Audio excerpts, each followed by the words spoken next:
To make her maiden statement to Parliament, I call on Tamatha Paul.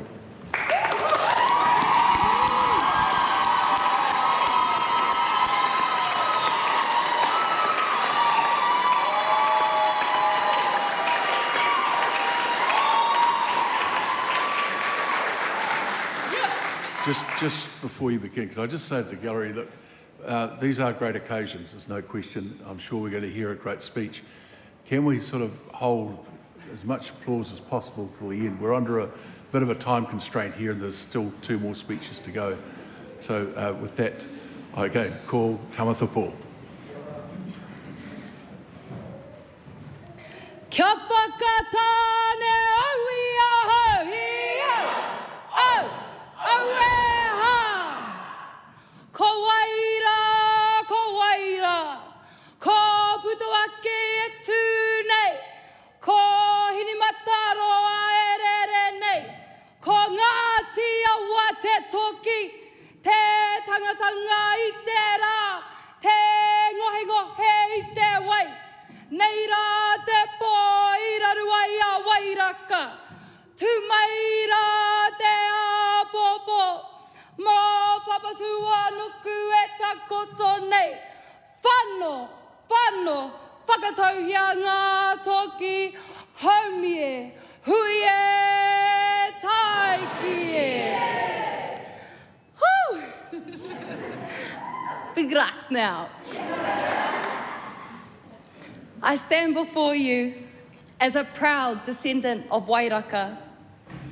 Wairaka brought the mātātua waka back to safety through a storm at a time where it was tapu for wahine to paddle ahoy.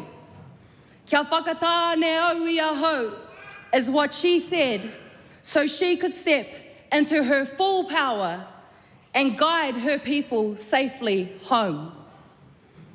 Our kuia of Ngāti Awa, Marianne McKay, worked tirelessly on behalf of our iwi.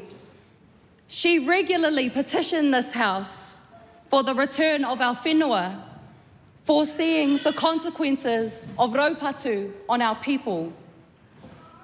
She sadly died way too young.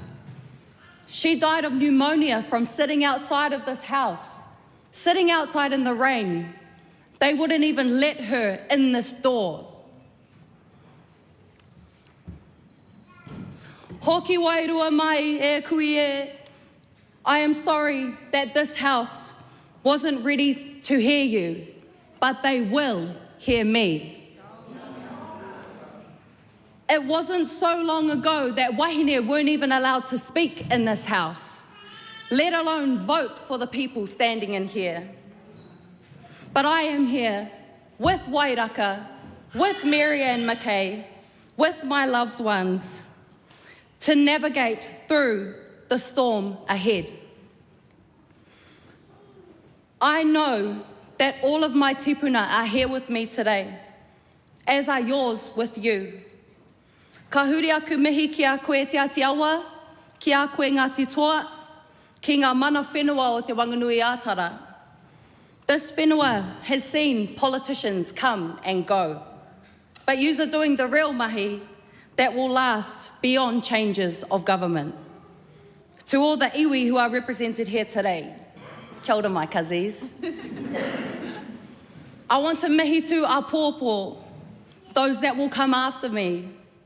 I hope that by the time you read this, we've stopped destroying our planet and stopped destroying each other.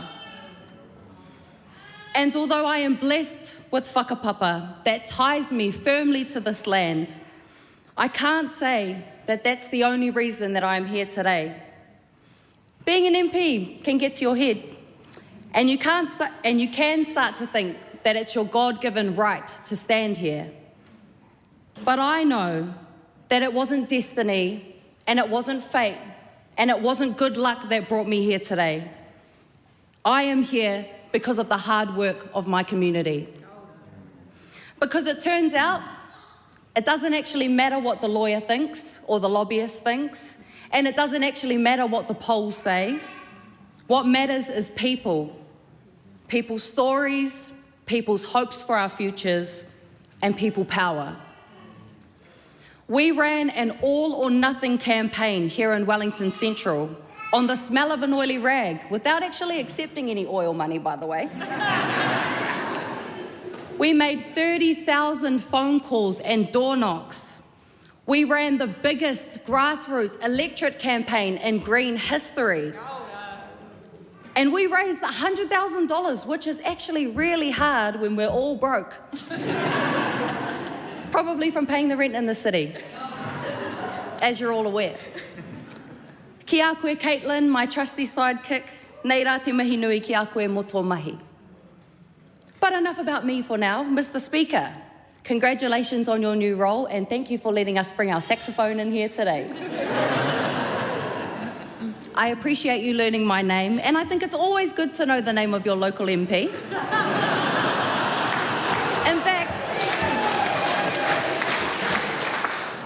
In fact, all of you work and live in my electorate. And although I can't promise to represent half of the views in this House, I do promise to try my very best to support every person in this city, whether they voted for you, whether they voted for me, or whether they didn't even vote at all. But if you do have any complaints, I'd ask you to please direct those to former Mayor of Wellington, Andy Foster, or former Mayor of Wellington, Celia Wade-Brown. But in all seriousness, being the MP for Wellington Central is a really special responsibility, and it can be tough. I haven't even started yet. What do I know? We are a city that sees through the PR. And at the moment, it seems like everybody has an opinion on Wellington. Just like literally everybody in Wellington has an opinion. It's not easy representing this town, so I want to give a special mihi to the former member for Wellington Central, Grant Robertson. 15 years of service is no small feat, and I've discovered that in here, a lot of people don't know when to call it. But I won't labour the point.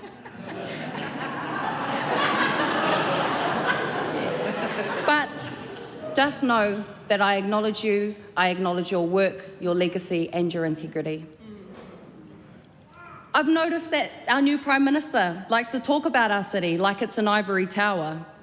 And I'm aware that the electorate I represent is one of the most informed, educated, and privileged electorates in Aotearoa. But privilege isn't something to be ashamed of, it's something to be aware of. My city knows how to use its privilege, and that's why Wellington Central chose to elect a young Māori girl from a working class whānau from Tokoroa. They elected a renter who lives in Aroa Valley with her 5 flatmates and her dog Biggie. Not once, not twice, but 3 times you have put your faith in me to represent you. I will not let you down. I will not take you for granted, and I will roll out of bed every single day in one else's government on your behalf.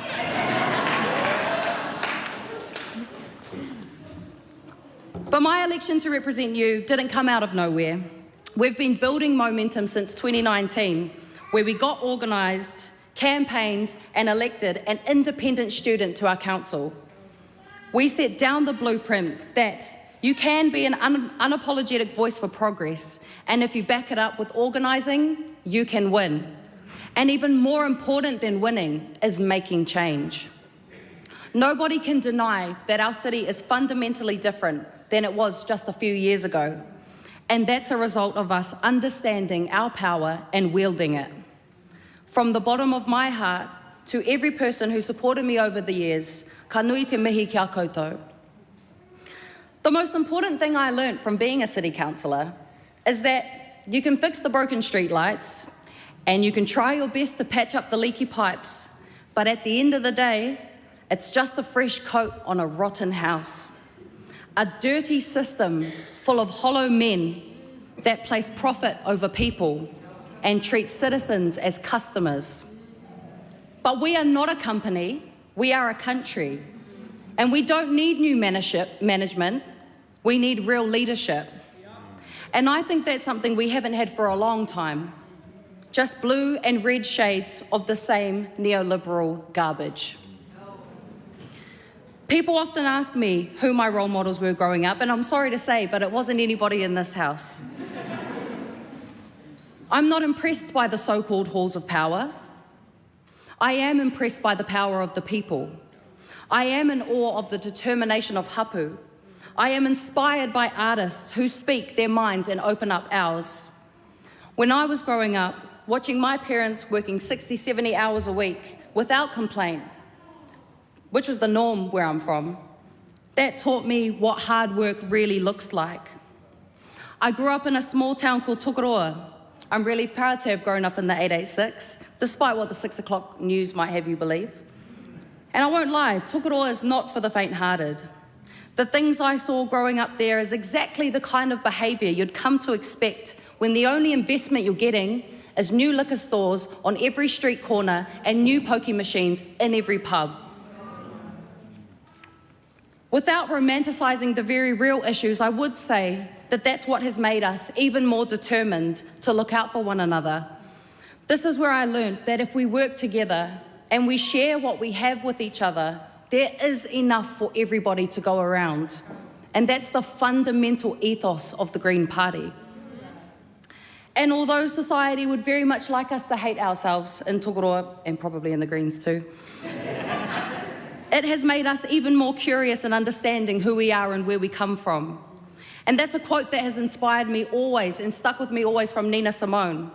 My job is to somehow make them curious enough or persuade them by hook or by crook to get more aware of themselves and where they come from and what they are into and what is already within them and to bring that out. This is what compels me to compel them, and I will do it by any means necessary. One thing I've learned from listening to other Maiden speeches is that a lot of us have done it tough growing up.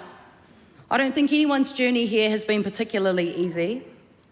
And for some of us, that adversity has opened our hearts up to serving our people. But I can see that for some, the pain is still there. And I can promise you that taking it out on the places that you come from will not heal you.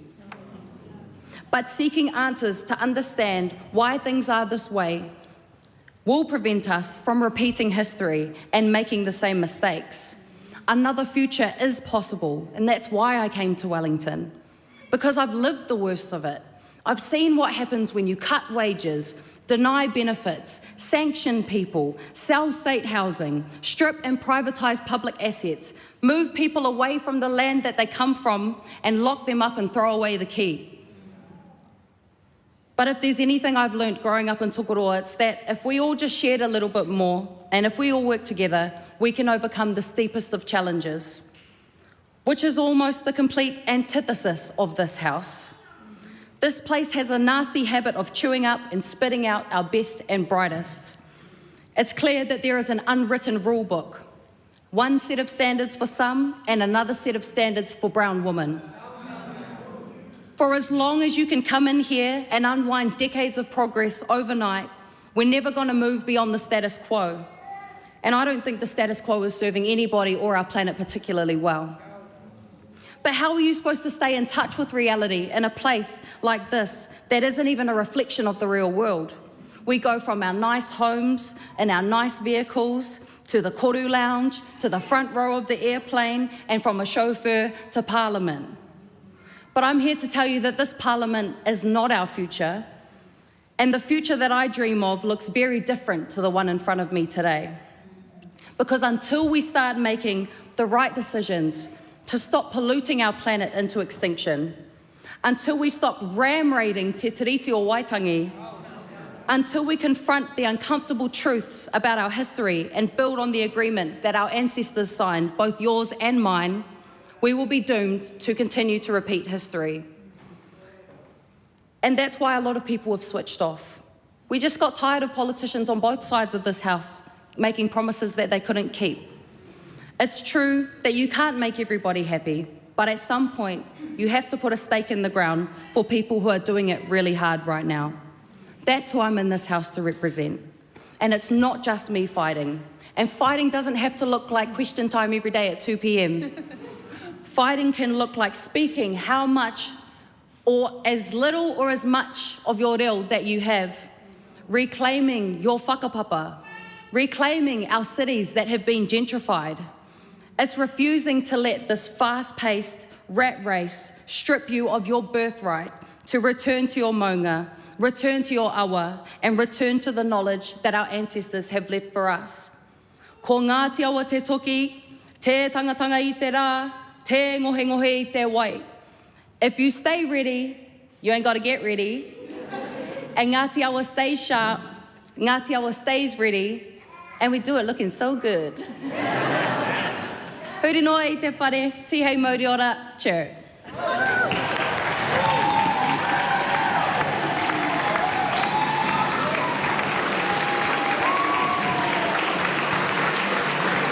Yeah.